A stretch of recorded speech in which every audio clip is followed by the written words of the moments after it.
Tuhan bersamamu. Dan bersama rohmu. Inilah Injil suci menurut Matius. Dimuliakanlah Tuhan.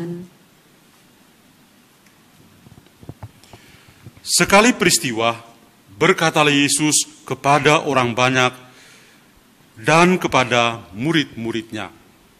Ahli-ahli Taurat dan orang-orang Farisi telah menduduki kursi Musa. Sebab itu, turutilah dan lakukanlah segala sesuatu yang mereka ajarkan kepadamu. Tetapi janganlah kamu turuti perbuatan-perbuatan mereka, karena mereka mengajarkannya, tetapi tidak melakukannya. Mereka mengikat beban-beban berat, lalu meletakkannya di atas bahu orang, tetapi mereka sendiri tidak mau menyentuhnya. Semua pekerjaan yang mereka lakukan hanya dimaksudkan supaya dilihat orang. Mereka memakai tali sembayang yang lebar dan jumbai yang panjang. Mereka suka duduk di tempat terhormat dalam perjamuan, di tempat terdepan di rumah ibadat. Mereka suka menerima penghormatan di pasar dan suka dipanggil rabi. Tetapi kamu, janganlah kamu suka disebut rabi, karena hanya satu rabimu, dan kamu semua adalah saudara. Dan janganlah kamu menyebut siapapun bapa di bumi ini, karena hanya satu bapamu, yaitu yang di surga. Jangan pula kamu disebut pemimpin, karena hanya satu pemimpinmu, yaitu Kristus. Siapa yang terbesar di antara kamu, hendaklah ia menjadi pelayanmu. Barang siapa meninggikan diri akan direndahkan, dan barang siapa merendahkan diri akan ditinggikan. Demikianlah sabda Tuhan. Terpujilah Kristus.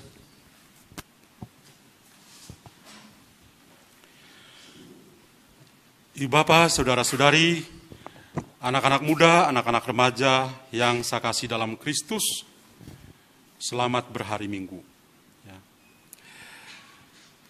Pada hari Minggu biasa yang ke-31 ini, saya memulainya dengan mengatakan Tuhan menyapa kita untuk melihat sosok pemimpin, baik pemimpin gereja maupun pemimpin dalam masyarakat kita, sebagai orang yang dipanggil dan dipilih Tuhan untuk melayani. Pemimpin itu hebat karena dia hebat dalam melayani. Pada bulan April yang lalu, ada sebuah survei yang membuat kita tercengang.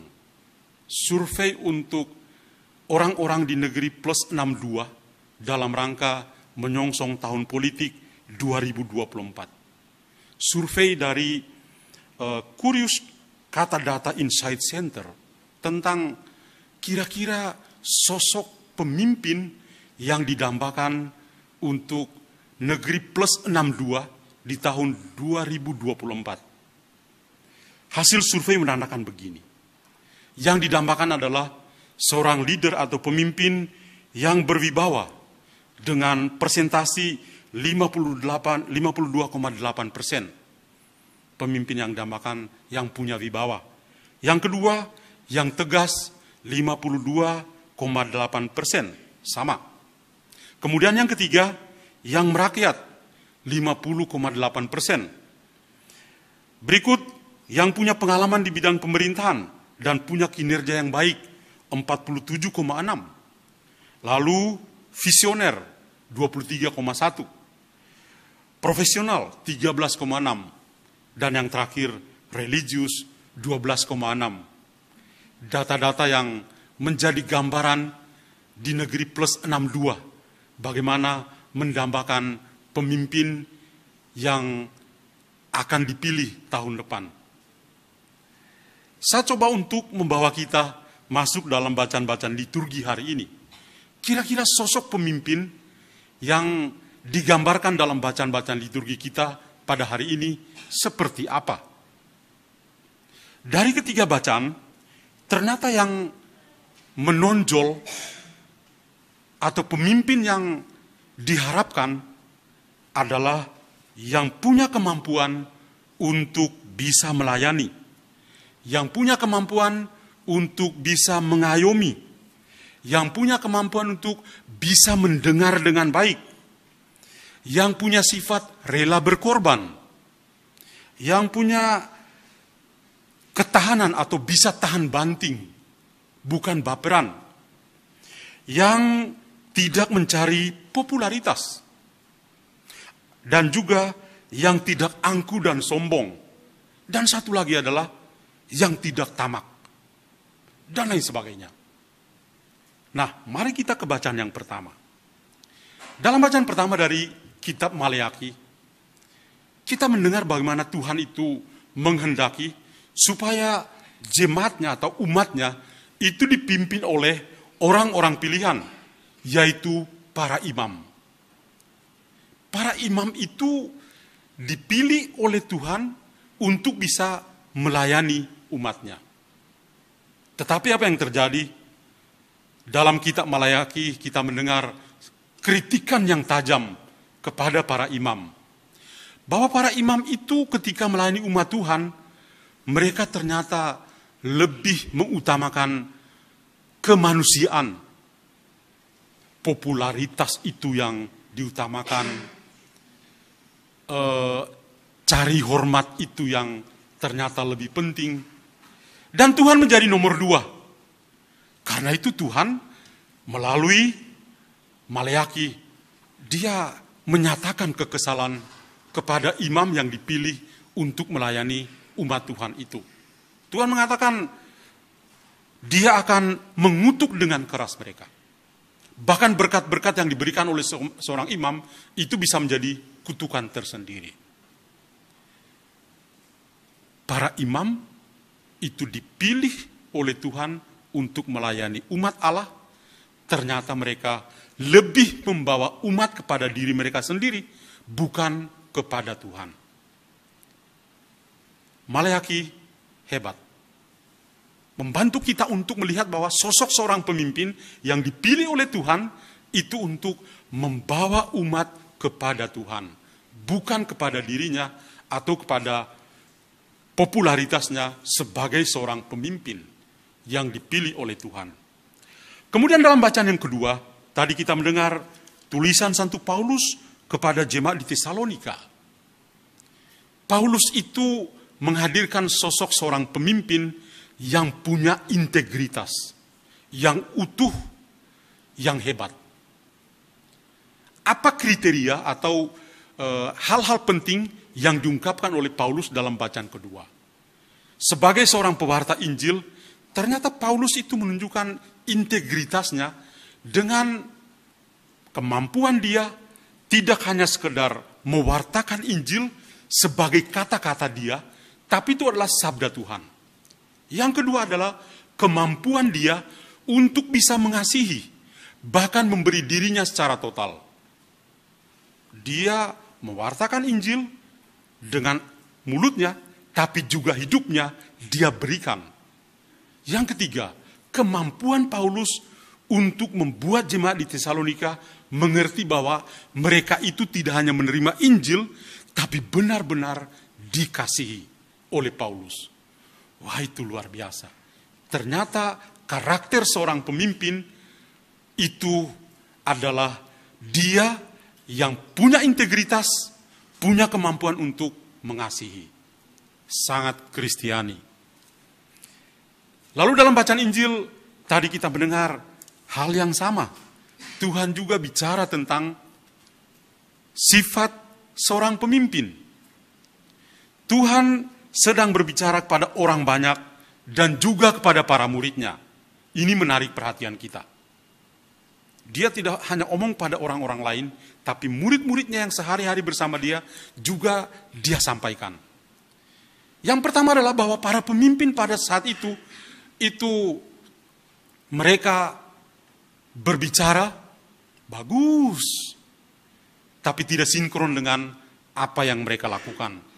Maka Tuhan Yesus mengatakan, kalian ikuti apa yang mereka omong, tapi jangan ikut apa yang mereka lakukan.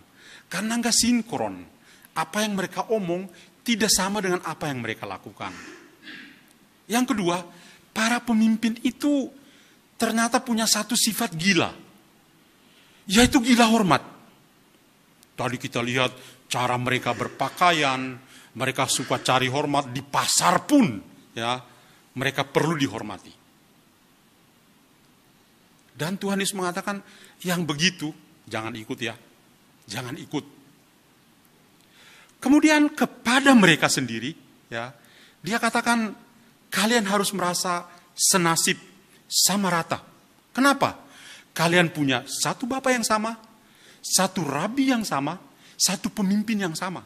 Karena itu kalian semua tidak ada yang lebih tinggi, tidak ada yang lebih rendah. Semua sama. Punya satu Bapa, satu Rabi, satu pemimpin yang sama, yaitu Kristus. Wah, ini menarik. Ya. Kenapa? Tuhan Yesus itu sedang berbicara bukan hanya untuk orang banyak, tapi juga sebagai satu kritikan untuk para pengikutnya. Kenapa? Karena ternyata apa yang dikatakan baik dalam bacaan pertama, para pemimpin gereja juga punya satu kegilaan seperti itu. Gila hormatnya ada. Ya. Jadi itulah, ya, Tuhan mengatakan hal seperti itu. Nah, dari ketiga bacaan yang sangat luar biasa ini, apa yang Tuhan mau katakan kepada kita? Ada dua hal yang saya mau bagikan pada pagi hari ini. Hal yang pertama itu tentang pelayanan. Saya coba untuk mengutip perkataan dari Paus Fransiskus yang saya kutip sangat bagus untuk meneguhkan kita semua. Dalam sebuah homilinya pada tahun 2016, ya sudah lama, tapi kata-kata Paus Fransiskus ini masih aktual untuk kita semua. Dia katakan begini, kita tidak dipanggil untuk melayani hanya untuk menerima upah, tetapi untuk meneladani Allah yang telah menjadikan dirinya sendiri sebagai hamba demi kasih kepada kita. Kita juga tidak dipanggil untuk melayani hanya sesekali saja, tetapi untuk hidup dalam melayani. Dengan demikian, pelayanan adalah sebuah cara hidup kita. Bahkan hal ini merangkum seluruh totalitas hidup Kristiani. Melayani Allah dalam penyembahan dan doa. Bersikap terbuka dan siap sedia. Mengasihi sesama kita dengan perbuatan-perbuatan nyata. Dengan penuh semangat bekerja untuk kebaikan bersama. Mantap sekali perkataan dari Paus Fransiskus. Kita ini melayani bukan ujung-ujungnya duit. Bapak Ibu Saudara sekalian, ada seorang sahabat saya yang pernah mengatakan begini, Romo, kalau kalian Romo itu, please deh, jangan UUD lah. Jangan pasang tarif lah dalam melayani. Telinga merah juga sih. Ya. Ini cocok dengan bacaan pertama. Kayaknya umat yang omong pada saya itu seperti dibisikin oleh Maleaki. Maleaki itu artinya utusan atau malaikat. Dia omong gitu. Saya tanya, kok bisa ya? Romo pasang tarif juga. Ya iyalah mesti ya dong. Wah, telinga jadi merah juga sih. Ampunilah kami orang berdosa ini. Tapi ketika membaca pesan dari Paus ini, ternyata ketika kita melayani, bukan untuk menerima upah. Tapi kita melayani karena kita mengikuti satu Tuhan yang begitu hebat, yang melayani sampai tuntas, yaitu Kristus yang memberi dirinya secara total. Pemimpin kita yang punya integritas yang luar biasa. Seperti yang diwartakan oleh Paulus dalam bacaan yang kedua. Jadi, kadang-kadang ketika orang melayani, bukan hanya soal pasang tarif. Ketika orang melayani, bukan hanya soal mengatakan, wani piro bro. Wani piro bro. Itu memang memalukan sih. Kalau kita melayani dengan wani piro, gagallah kita dalam pelayanan kita. Seorang sehebat apapun, ketika duit itu menjadi nomor satu, hancur. Paus Fransiskus suatu saat ketika dia kunjung ke Meksiko, dia bertemu dengan para biarawati, para imam, para uskup, dan dia mengatakan begini, kalau seandainya para ekonom di rumah, pokoknya bendahara di rumah-rumah religius ya, kalau para ekonom di rumah, pikirannya itu duit melulu, maka Tuhan akan kasih seorang ekonom baru, dia akan habiskan semua duit biara, kemudian you akan mulai dari nol. Saat itu kamu sadar bahwa duit itu bukan nomor satu. Tapi Anda harus melayani Tuhan.